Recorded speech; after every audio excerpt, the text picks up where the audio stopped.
అండి, అందరూ ఎలా ఉన్నారు?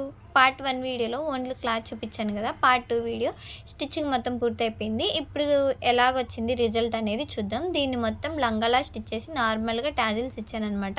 లంగం మాత్రం ఫుల్ హెవీ వెయిట్ ఉంది. పై బాడీకి వాళ్ళు తీసుకొచ్చిన క్లాత్తో ఇలా స్టిచ్ చేశానమాట. ఏంటంటే కింద అది మొత్తం అంబ్రిల్లానే పెట్టేశాను. అంబ్రిల్లా పెట్టేయడం వల్ల అంత లూజ్ మంచిగా కనిపిస్తుంది. లోపల లైనింగ్ కూడా అలాగే అంబ్రిల్లా స్టిచ్ చేశానమాట. నెక్ ఓన్లీ రౌండ్ నెక్కే పెట్టాను.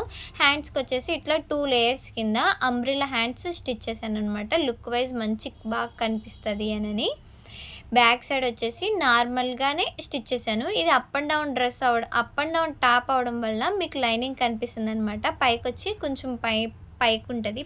ఫస్ట్ పార్ట్ వచ్చేసి బ్యాక్ సైడ్ వచ్చేసి డౌన్ ఉంటుంది. ఇప్పుడు మీకు క్లియర్గా తెలుస్తుంది చూడండి. అంబ్రిల్లా స్టిచ్ చేయడం వల్ల చాలా లూజ్ వస్తుంది. బ్యాక్ సైడ్ నెక్ జారకుండా టాజిల్ స్టిచ్ చేశాను. మీకు ఈ అవుట్పుట్ ఎలా కనిపించింది కామెంట్ చేయండి. Please like, share and subscribe. Thanks for watching.